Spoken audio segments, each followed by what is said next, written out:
Couple of things. I really want to talk to you about, your expertise, some of the work you've done on genetic profiling. But before we get to that topic, maybe you can walk us through a little bit about, what is your clinic like and what is this mole mapping program? Sure.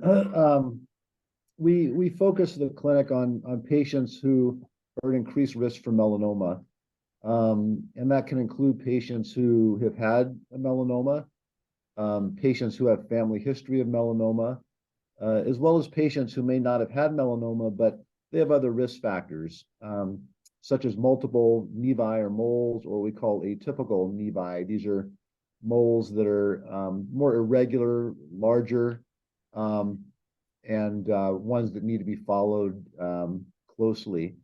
In addition, we'll also see patients that have other genetic predispositions. They may be known to carry mutations in CDKN2A, for instance, that might have been discovered through genetic testing because of other family histories of different types of cancer, and other rare mutations that can also be found incidentally on genetic testing, sorry, that might predispose them to melanoma.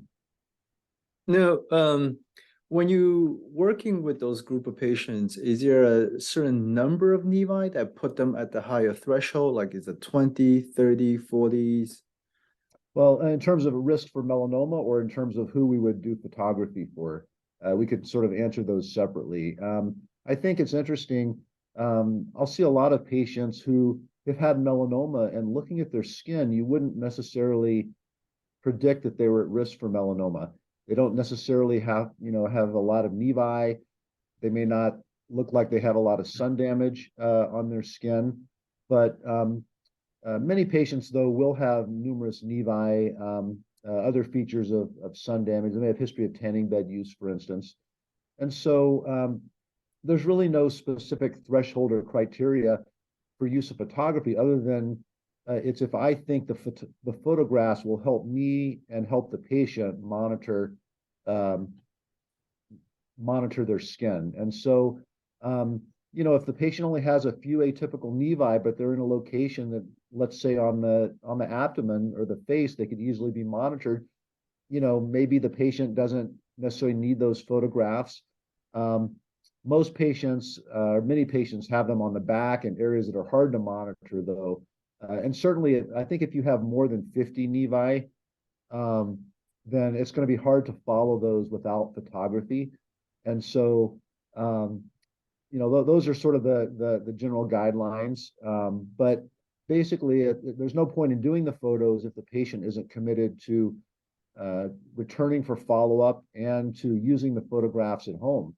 We know that in our experience, about half of the melanomas that we've diagnosed, the patient noticed something, and then they came in. But about half the time, the patient was unaware that they had a melanoma on their skin. And so I think there's value in both having the patients monitor at home with the photographs, as well as coming in periodically and having us do it with them. No, I completely agree with you. I mean, I think I have the same approach, right? And we use total body photography as well. And one of the things I think the patient always have trouble in sort of they get very nervous about doing the self-exam because they don't know what to look for. I always tell them, if you have a baseline photo, look for change and look for comparison. And then I totally agree. I think we're on the same page. And one of the things we're doing here is, when I was at Sloan Kettering, we had this 3D photography system, and we're actually going to implement it here. So, and I think we're doing the same thing.